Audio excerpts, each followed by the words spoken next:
एक बड़ा विला जो देखने में बहुत खूबसूरत लग रहा था। उस विला के अंदर आयरीन हॉल के सोफे पर बैठी थी और एक आदमी यूना से बात कर रहा था। उस आदमी की सिल्वर आंखें काफी ठंडी थी। डैड, ये डॉक्टर बहुत अच्छा है और इसने प्रॉमिस किया है कि ये मॉम को बिल्कुल ठीक कर देगा। सुबह ने ठंडी आवाज में यूना से कहा, देखो यूना, कौन डॉक्टर है, इससे मुझे कोई फर्क नहीं पड़ता। मैं बस अपनी आयरीन को लेकर परेशान हूँ। अगर ये मेरी आयरीन को ठीक कर सकता है तो मुझे और कुछ नहीं चाहिए। ये कहकर सुहो ने आयरीन की तरफ देखा। यूना ने सिर हिलाकर कहा, मैं जानती हूँ डैड। ये कहकर यूना वहां से चली गई। सुहो आयरीन के पास गया और उसके पैरों के पास बैठ गया। आयरीन ने धीमी आवाज में कहा, मैं पागल नहीं हूँ सुहो। ये कहते हुए आयरीन का सिर झुक गया। सुहो ने आयरीन के चेहरे की तरफ देखते हुए कहा, मैं जानता हूँ आयरीन, तुम पागल नहीं हो, तुम मुझे बहुत प्यार करती हो। ये सुनकर आयरीन के चेहरे पर मुस्कान आ गई। दूसरी तरफ ताई बालकनी में खड़ी सामने का नजारा देख रही थी। तभी जंगकुक आकर पीछे से उसे गले लगा लिया। ताई ने कहा, यहाँ से नजारा बहुत खूबसूरत लग रहा है। जंगकुक ने ताई की उंगलियों को चूमकर कहा, हाँ, लेकिन तुमसे ज्यादा नहीं। ताई ने सिर घुमाकर जंगकुक की तरफ देखा। जंगकुक ने ताई की नाक पर किस करके कहा, मेरे लिए तुम दुनिया की सबसे खूबसूरत चीज हो। ताई पूरी तरह जंगकुक की तरफ मुड़कर उससे बोली, और मेरे लिए तुम दुनिया के सबसे मिस्टीरियस पर्सन हो। जंगकुक ने तिरछी मुस्कान के साथ कहा, एम आई। सिर हिलाकर ताई बोली, हाँ, इसमें कोई शक नहीं है। तुम्हारी बातें कभी कभी मैं समझ नहीं पाती और कभी कभी तो तुम खुद भी खुद को समझ नहीं पाते। ये कहते कहते ताई ने मुंह फुला लिया। जंगकुक ने ताई के होठों पर किस करके कहा, you know, you are so cute. ये कहते हुए जंगकुक ने ताई को गोद में उठा लिया। ताई ने जंगकुक के गले में हाथ रखते हुए कहा, क्या तुम्हें मैं सिर्फ क्यूट ही लगती हूँ? जंगकुक ने तिरछी मुस्कान के साथ कहा, क्यूट के अलावा भी तुम बहुत कुछ हो। अगर तुम चाहो तो मैं तुम्हें दिखा सकता हूँ। ताई ने जल्दी से कहा, नहीं, अभी कुछ नहीं, मैं सोना चाहती हूँ। ताई के पास लेटते हुए जंगकुक ने कहा, कम बेबी। ताई जंगकुक के ऊपर आ गई और जंगकुक ने ताई को अपनी बाहों में और कस लिया। अगले दिन ताई और जंगकुक कार में थे और कार हॉस्पिटल के बाहर रुकी हुई थी। जंगकुक ने ताई से कहा, अपना ख्याल रखना बेबी। ताई हल्का मुस्कुराकर उससे बोली, मैं अपना ख्याल रखूंगी और आज तुम्हारा भी एक सेमिनार है, इसलिए बेस्ट ऑफ लक। ये कहकर ताई ने जंगकुक के गाल पर किस किया और कार से उतर गई। जंगकुक ताई को जाते हुए देख रहा था। तभी उसकी नजर डैशबोर्ड पर रखे ताई के फोन पर पड़ी। बेबी, अपना फोन लेना भूल गई। ये कहते हुए जंगकुक ने ताई का फोन उठाया, कार से उतरा और हॉस्पिटल के अंदर चला गया। अंदर जाने के बाद जंगकुक ने रिसेप्शन पर ताई के बारे में पूछा, फिर आगे बढ़ गया। जाते समय जंगकुक का फोन बज उठा और उसने कॉल रिसीव कर ली। दूसरी तरफ काई थे।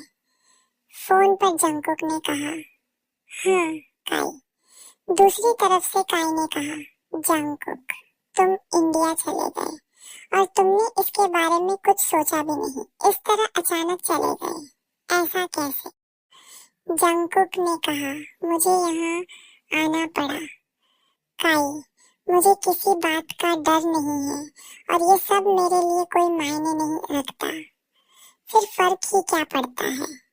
कहते कहते जंगकुक किसी से टकराया और सामने देखा। यूना उसके सामने खड़ी थी, जो उसे हैरानी से देख रही थी। जंगकुक ने फोन पर काई से कहा, मैं आपको बाद में फोन करता हूँ काई। ये कहकर जंगकुक ने कॉल काट दी। जंगकुक जाने के लिए आगे बढ़ा, तभी यूना ने उसे गले लगा लिया। जंगकुक अपनी जगह पर ही ठहर गया। यूना उसे कसकर गले लगाए हुए थी। जंगकुक ने ठंडी आवाज में कहा, मिस यूना, सड़क के बीच में किसी को गले लगाना अच्छी आदत नहीं है। ये बात सुनकर यूना जंगकुक से अलग हो गई और उसकी तरफ देखने लगी। यूना उससे बोली, दादा, तुम कोई और नहीं हो।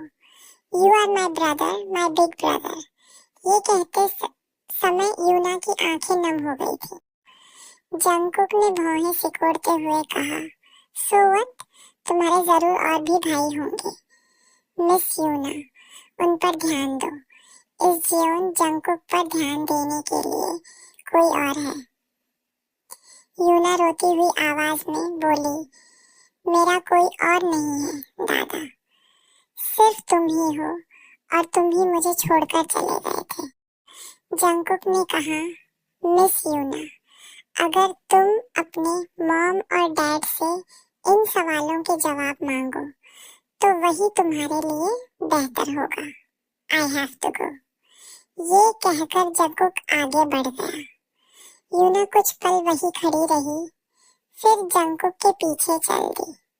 जंगकुक एक कमरे के अंदर गया, जहां ताई खड़ी थी और आयरीन आंखें बंद करके रिक्लाइनर पर बैठी थी। जंगकुक को देखते ही ताई हैरान हो गई। जंगकुक, तुम यहाँ? ये कहते समय ताई बस जंगकुक को ही देख रही थी। जंगकुक ने ताई का फोन टेबल पर रखते हुए उससे कहा, बेबी, तुम अपना फोन भूल गई थी। ये कहते हुए जंगकुक ताई की तरफ देखने लगा। ताई ने फोन की तरफ एक नजर देखकर कहा, ओ, फोन लाने के लिए धन्यवाद, नहीं तो मुझे बहुत प्रॉब्लम हो जाती। जंगकुक ने ताई के माथे पर किस करके कहा, मैं तुम्हें लेने आऊंगा, ठीक है बेबी। ये कहने के बाद जंगकुक ने ताई की नाक पर किस किया और आयरीन की तरफ मुड़ गया। यूना दरवाजे पर खड़ी हैरानी से जंगकुक और ताई की तरफ देख रही थी। जंगकुक ने यूना को इग्नोर किया और वहां से चला गया। यूना ने ताई की तरफ देखा, जो जंगकुक को देखते हुए मुस्कुरा रही थी। उसे कुछ समझ में आया। ताई ने देखा कि यूना उसकी तरफ देख रही है, तो उसने कहा, ही वॉज माई बॉयफ्रेंड। ये कहते समय ताई के चेहरे पर एक क्यूट सी मुस्कान थी। यूना ने सिर हिलाकर कहा, नाइस, अच्छा मैं बाहर हूँ, जब भी जरूरत हो मुझे बुला लेना। ये कहकर यूना दरवाजा बंद करके चली गई। ताई ने आयरीन की तरफ देखा, जिनकी आंखें अब भी बंद थीं। ताई ने आयरीन की तरफ देखते हुए कहा, तो मैम, बचपन से शुरू करके मुझे अपने बारे में बताइए। आयरीन आधी बेहोशी की हालत में बोली, मैं अनाथ थी।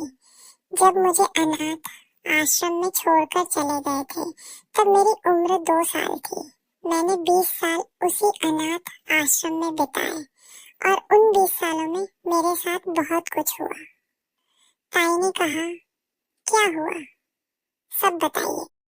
आयरीन ने कहा, जब मैं 5 साल की थी तभी मैंने केयरटेकर के तौर पर काम करना शुरू कर दिया था। सफाई करने से लेकर खाना बनाने तक। मेरे हाथ कई बार जल गए थे और उन पर खरोंचे भी आई थी, लेकिन उससे कोई फर्क नहीं पड़ता था। वहाँ सबकी हालत एक जैसी थी।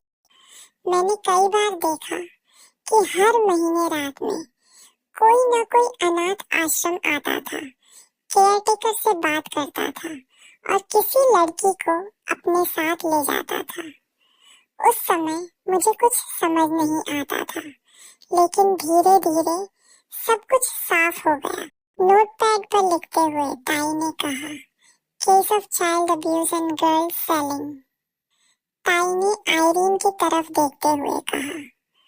उसके बाद आयरीन ने कहा, बहुत मुश्किल से मुझे स्कूल जाने की इजाजत मिली और उसके साथ हर दिन मारपीट और अत्याचार भी चलता रहा। किसी को कुछ पता नहीं था और कोई भी बच्चा कुछ बोल नहीं पाता था। सबके मन में डर था। ताई ने कहा, क्या आपने कुछ कोशिश की थी? आयरीन ने कहा, मैंने कोशिश की थी। जब मेरी उम्र 11 साल थी, तब उन बच्चों की तरह मुझे भी वहां से विदा करने की कोशिश की गई थी, लेकिन उस दिन मैं खुद को बचाकर वहां से भाग गई थी, मगर कोई फायदा नहीं हुआ। उन्होंने मुझे पकड़ लिया और ये कहते ही आयरीन की सांसें भारी होने लगी और उनके हाथ कांपने लगे। ताई ने जल्दी से कहा, गेट अप। ये सुनते ही आयरीन की आंखें खुल गईं। उन्होंने गहरी सांस ली और इधर उधर देखने लगी।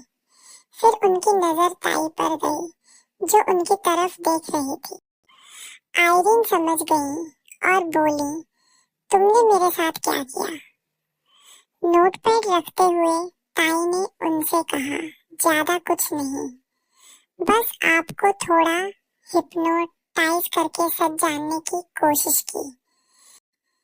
ये कहते समय ताई आयरीन की तरफ देख रही थी। आयरीन ताई की तरफ देखते हुए बोली, तुम? ताई ने बीच में रोकते हुए कहा, इस वक्त आपकी बातें सिर्फ बातें नहीं हैं, ये बस बेवजह का गुस्सा है, जिसे सुनने की मेरी कोई इच्छा नहीं है। मैं आपको कुछ दवाइयाँ दे रही हूँ, आपको उन्हें हर दिन लेना होगा। अब आप जा सकती हैं। ताई की बात सुनने के बाद आयरीन उसकी तरफ देखती रही, फिर कमरे से बाहर चली गई।